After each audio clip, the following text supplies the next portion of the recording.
guys, welcome back to Pretty and Witty's Priya. Today's video is super exciting because I just got my second ear piercing done. I had been thinking about getting a second piercing for a while. I was skeptical at first and I was not sure कि मुझे करवाना चाहिए या नहीं, if it will look good or not. But मैं around 3 to 4 weeks पहले मैं एक गोल्ड शॉप में गई.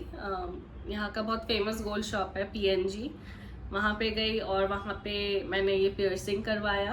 Eight first I wanted to get it done with needle, तो मैं उसी हिसाब से गई थी क्योंकि वहीं से मैंने अपना नोज़ भी पियर्स करवाया था.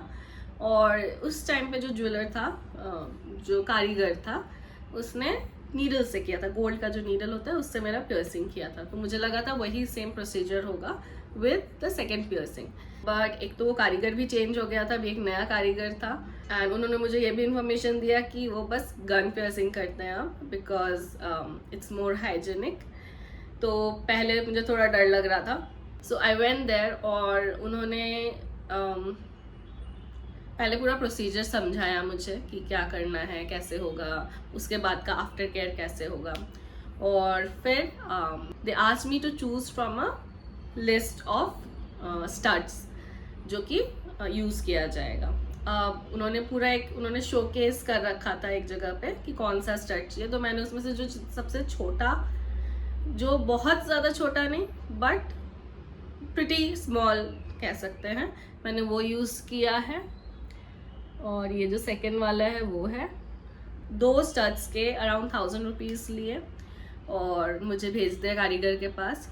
And they had a very nice system. वो जो गन का सिस्टम था बहुत अच्छा था. उसमें उन्होंने एक जगह पे भी उनको फिजिकली टच नहीं करना पड़ा. और जो सिस्टम है गन वाला वो बहुत चेंज हो चुका है. अभी मैंने जो पहले मेरे जो ईयर्स पियर्स हुए हैं, मैंने 2 बार गन से पियर्स करवाया हुआ है. और finally I had to go to a dermatologist to get it pierced using a needle, क्योंकि दोनों बार उन्होंने गड़बड़ किया था यूजिंग द गन. उस टाइम पे गन होता था, एक छोटा सा आपको टॉप लेकर जाना होता था उनके पास, वो गन में इंसर्ट करते थे हाथ से and they used to pierce it. But अभी बहुत चेंज हो गया. वो पैकेज्ड आता है, वो सिंपली पैकेजिंग से ही गन में लग जाता है जो स्टड है, and then they just pierce it. मैं बहुत ज़्यादा घबराई हुई थी और मैं उनको बार बार बोल रही थी आप प्लीज़ अल्कोहल से साफ़ कीजिए, आप हाथ को साफ़ कीजिए, आप प्लीज़ प्रोडक्ट को भी साफ़ कीजिए. और उन्होंने बहुत मुझे केयरफुली समझाया और बहुत अच्छे से समझाया कि बहुत हाइजीनिक प्रोसेस है. और वो मेरे सामने पूरा हाथ साफ़ करके अल्कोहल वाइप से गन को साफ़ करके और फिर उन्होंने पियर्स किया. पियर्सिंग के टाइम पे दर्द तो हुआ था. Of course it's not a painless procedure, specially क्योंकि जिस पार्ट पे मैंने पियर्सिंग करवाया वो थोड़ा हार्ड है. नीचे वाला उतना पेनफुल नहीं होता है बट ये वाला पोर्शन थोड़ा हार्ड है और इसके हील होने में भी टाइम लगता है. अप्रॉक्सीमेटली अभी 3 वीक्स से ऊपर हो गए and I can still feel a bit of pain अगर थोड़ा पुल हो जाता है. तो अभी भी पूरी तरह हील नहीं हुआ है. Though I still take care of it. I properly sanitize it. I use coconut oil. I use borolin to heal this. I'll also tell you this procedure also, what all happened after that. Honestly, it wasn't as painful as I expected, but there was a quick pinch and that was all. And क्योंकि मैंने 2 studs लिए थे इसलिए 1000 rupees था. अगर आपको single year में करवाना है तो वो कम रेट में हो जाता है. ऑनेस्टली स्टार्टिंग में जब मैंने नहीं करवाया था, मैं बहुत ज़्यादा सोच रही थी कि कैसा लगेगा. एकदम मैं वैसे अपने आप को कैरी नहीं करती हूँ, मेरे लिए एक पियर्सिंग ही बहुत था. But I was not sure कि सेकेंड पियर्सिंग कैसा लगेगा. एंड जब मैंने करवाया and when I was sending my video to my husband, it actually looked really cute. Though मैं आई एम श्योर कि इससे ज़्यादा मैं पियर्सिंग नहीं करवाऊंगी कभी भी, because I think that will be a bit too much for me. But हाँ, ये मुझे काफ़ी cute लगा. Now for aftercare tips, you have to take care of it properly, otherwise infection बहुत जल्दी हो जाता है. So what I did was I was applying coconut oil as suggested by the कारीगर.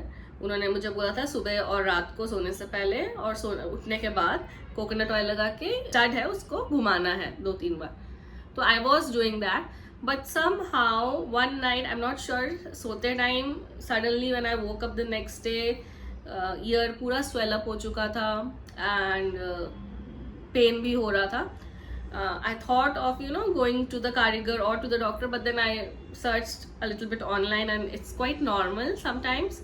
बट हाँ, उन्होंने मेंशन किया था कि if it's more than 48 hours that the swelling is not going away, तो उस केस में डेफिनेटली विजिट अ डॉक्टर.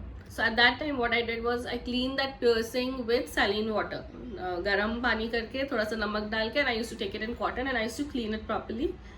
एक तो वो करती थी अराउंड 3 times a day, और जो किसी भी बंगाली का गो टू टिप होता है वो है using Boroline. Now how to use Boroline? Do not use the Boroline just like that. Take some Boroline in a spoon, उसको गैस पे रखिए, और the moment it starts melting just remove it from the flame. वो थोड़ा सॉफ्ट हो जाता है, हल्का गर्म होता है, and just apply it there. And you won't believe, जब मैं उसको वापस क्लीन करने गई, इतना पस निकला उस टाइम पे, and it was such a relief कि मतलब पस एज इन जो पस हार्ड हो चुका है, लीक होके हार्ड हो जाता है जो पस, वो पस निकला. And I clean it up properly. I did this procedure for 2-3 times, and next day the swelling had started to reduce, and again it was normal. Now everything is fine, there is no swelling, there is no itching, nothing at all. तो वो एक दिन का panic moment था मेरे इस journey में. आप गंदे हाथ से बार बार टच मत कीजिएगा जब वो राइप है एकदम. और उन्होंने ये भी मेंशन किया था इसको 1 से 2 महीना लग सकता है हील होने में. So I am not trying to even change it or replace it with a new earring. और उसी वजह से मैंने एक ऐसा स्टड चूज किया जो हर एक earring के साथ चला जाए. So this mostly goes with all the earrings I wear.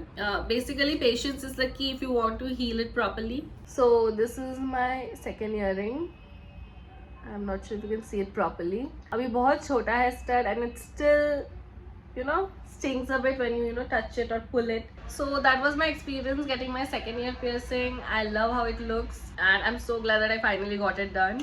If you have been thinking about it for a while, I would say just go for it. Let me know in the comments if you have any such experience, and if you had any challenges and how you overcame it. Don't forget to like, subscribe, and hit the bell icon for more fun content. See you in my next video.